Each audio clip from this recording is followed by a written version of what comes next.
Party good evening. कैसे हो आप सभी? उम्मीद करता हूँ सारे बच्चे स्वस्थ है, मस्त है और तंदुरुस्त है। तो भैया बहुत ही दिनों के बाद वापस से हमारी यूट्यूब पर स्टार्टिंग हुई है, तो एक बार फिर से स्वागत है आपका आपके अपने यूट्यूब चैनल पर, जहां मैं लेकर आया हूं आप सभी के लिए बहुत ही अच्छा एक सेशन, अमेजिंग सेशन। एक वीडियो में आप लोग पूरी जो है यहाँ पर जवाहर नवोदय विद्यालय से संबंधित जो जानकारी प्राप्त करना चाह रहे थे इतने टाइम से, वो पूरी जानकारी आप लोग यहाँ से प्राप्त कर सकते हैं। ओके, तो क्या होता है जवाहर नवोदय विद्यालय, कहाँ से इसका स्टार्टिंग हुई, क्या क्या यहाँ पर इससे रिलेटेड फैसिलिटीज मिलती हैं, इसमें चयन किस प्रकार से होता है, फॉर्म किस तरह से फिलअप होता है, ये सारी जानकारी जो है मैं आपको इस पूरे वीडियो में देने वाला हूं। तो बिल्कुल आप लोग बिल्कुल छोड़ने का सोचना नहीं है, क्योंकि बहुत ही अच्छी अच्छी जानकारी मिलने वाली है आप लोगों को। तो चलिए शुरुआत करते हैं एक बहुत ही अच्छे और शानदार जबरदस्त सेशन की। ठीक है, तो भैया जैसा कि आप लोग देख पा रहे हो यहाँ पर नवोदय विद्यालय समिति आप लोगों को नजर आ रहा है, जिसको हम कहते हैं जवाहर नवोदय विद्यालय के बारे में जाने की भैया क्या क्या जानना है। क्योंकि जवाहर नवोदय विद्यालय का नेम आते ही बच्चों के माइंड में बस एक ही चीज आती है कि सर जी हमें तो इतने सारे डाउट्स है, इतने सारे जो है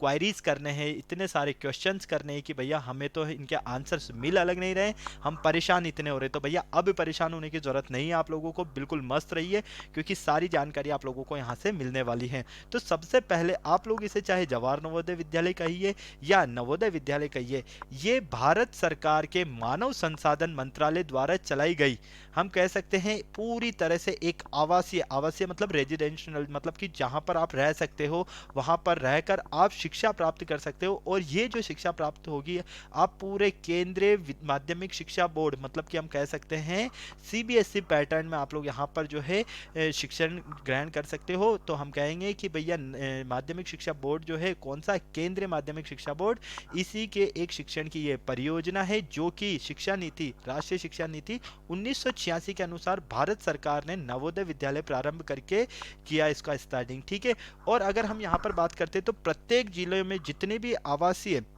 विद्यालयों की जो यहाँ पर अवधारणा है, ये पूरी अवधारणा 1986 की जो भारतीय शिक्षा नीति है उसमें बनाई गई थी। और यहाँ पर अगर हम देखते हैं इसमें, तो अभी 31 मार्च 2019 की अगर हम स्थिति के अनुसार देखते हैं, तो वहाँ पर हमें पता चला कि भैया विद्यालय जो आवासीय विद्यालय है टोटल, इसके अनुसार मतलब कि नवोदय विद्यालय के अनुसार जो आवासीय विद्यालय है उनकी कुल संख्या जो है 661 है। कितनी है भैया? 661। तो बहुत ही शानदार है, क्योंकि 661 जो है यहाँ पर विद्यालयों की संख्या है टोटल, जहां पर आप लोग रहकर सारी फैसिलिटीज के साथ में अपनी शिक्षा ग्रहण कर सकते हो। सबसे पहले बच्चों के माइंड में यही आता है कि भैया जवाहर नवोदय विद्यालय क्या है। तो जैसा कि मैंने अभी आप लोगों को बताया कि जवाहर नवोदय विद्यालय जो है भारत सरकार द्वारा चलाई गई क्या है, एक आवासीय शिक्षण परियोजना है, जो कि किसके अंतर्गत होती है, सीबीएसई के केंद्रीय शिक्षा माध्यमिक बोर्ड के अंतर्गत होती है, जो कि आपको वहां पर सीबीएसई पैटर्न में पढ़ाई करवाई जाती है। क्योंकि अभी तक काफी सारे बच्चे जो हैं वो स्टेट बोर्ड से पढ़ते हुए आए हैं, ठीक है, राज्य जो हमारा जो बोर्ड रहता है उसके अनुसार। ठीक है, तो सबसे पहले देख लेते हैं भैया कि क्या होता है ये जवाहर नवोदय विद्यालय। तो इसका आर्टिकल का नेम जैसा कि आप लोगों को नजर आ रहा है, चयन का आधार, इसमें आप लोग स्टार्टिंग कैसे कर सकते हो, सेलेक्ट किस तरह से होते हो। तो भैया इसकी एक प्रवेश परीक्षा होती है, एंट्रेंस एग्जाम होता है इसमें हम कहते हैं। ठीक है, प्रवेश का स्तर क्या होता है, राष्ट्रीय स्तर होता है, मतलब कि आप पूरे नेशनल लेवल पर इस पर सेलेक्ट किए जाते हो।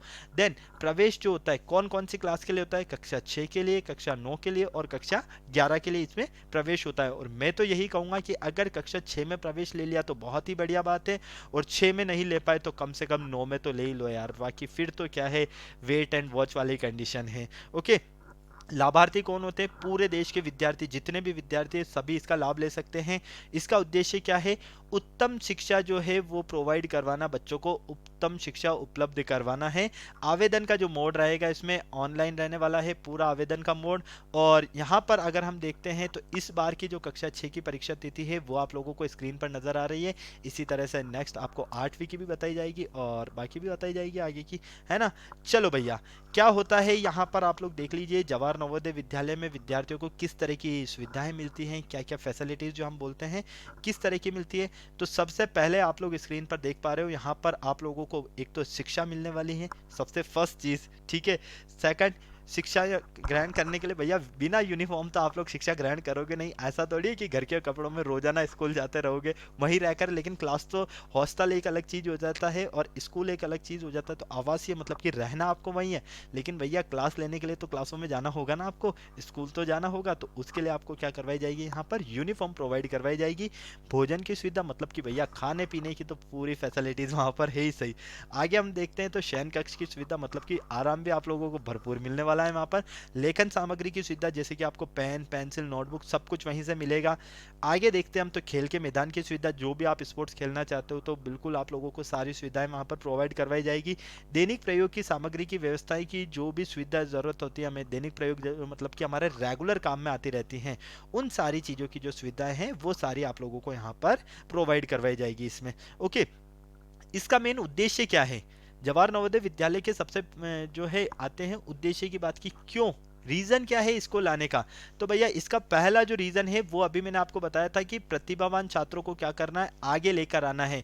तो जो टैलेंटेड बच्चे होते हैं उन टैलेंटेड बच्चों को, वो भी कौन से, ग्रामीण क्षेत्र के ग्रामीण विद्यार्थियों को उनकी आर्थिक स्थिति पर ध्यान न देते हुए बल्कि उनकी गुणवत्ता को ध्यान में रखते हुए उन्हें कुछ कर दिखाने व अपने भविष्य उज्जवल बनाने का अवसर प्रदान करना है यहाँ पर इसका मेन उद्देश्य, पहला जो उद्देश्य है। ठीक है, अलग अलग प्रकार के उद्देश्य है तो अलग अलग तरह से अभी आपको सारी चीजें समझ में आने वाली हैं। अगले उद्देश्य की मैं बात करता हूं तो संपूर्ण देश में एक समान माध्यम जैसे कि इंग्लिश माध्यम हिंदी शिक्षण की सुविधा उपलब्ध कराना है। तो सेकंड तो ये हो गया आपके पास। तीसरे की अगर मैं बात करता हूँ, तीसरा उद्देश्य तो वो है विद्यालय में रहने वाले विद्यार्थियों के रख रखाव, आवास और इनका प्रबंध करवाना, कि जो विद्यार्थी रह रहे हैं मतलब कि विद्यालय में हैं उन सभी का रख रखाव, किस तरह से उनका पालन पोषण होगा भैया, किस तरह से वो वहाँ पर रहेंगे, उन सारी चीज़ों की जो है व्यवस्था करवाना। अगला मैं देखता हूँ तो शिक्षकों को प्रशिक्षण एवं अनुभव और सुविधाओं के द्वारा स्कूल शिक्षा के सुधार के केंद्र बिंदु के रूप में कार्य करना।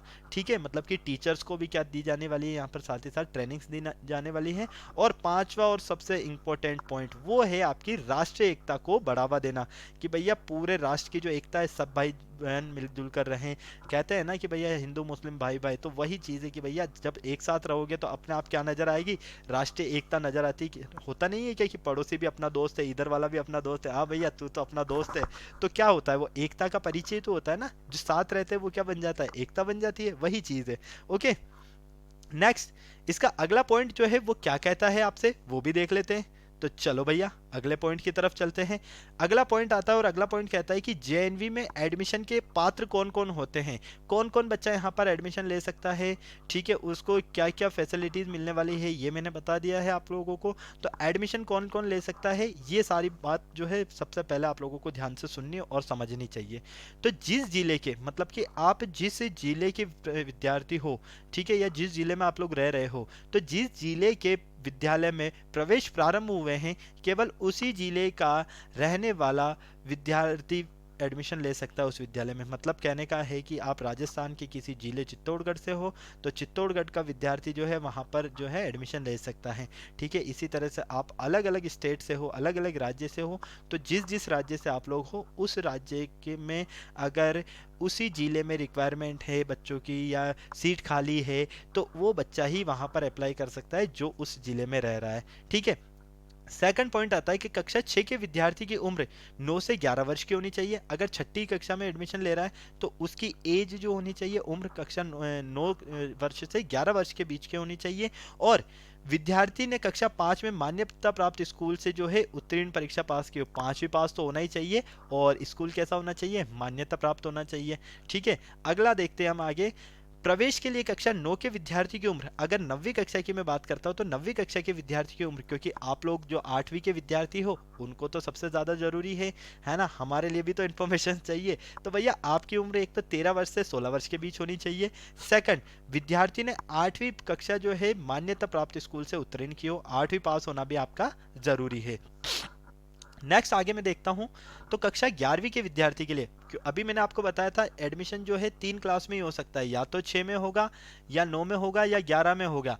यहाँ ले लिया एडमिशन तो बहुत ही बढ़िया बात है, नहीं ले पाए तो कम से कम भैया यहाँ तो ले ही लो, वरना फिर आगे तो भगवान मालिक है आपका, है ना। तो यहाँ पर बोला गया है कि कक्षा 11वीं के विद्यार्थी की जो उम्र है वो 14 से 18 साल के बीच में होनी चाहिए, और विद्यार्थी ने 10वीं कक्षा जो है केंद्रीय माध्यमिक शिक्षा बोर्ड से जो है उत्तीर्ण की हो, मतलब कि वो सीबीएसई का ही विद्यार्थी होना चाहिए।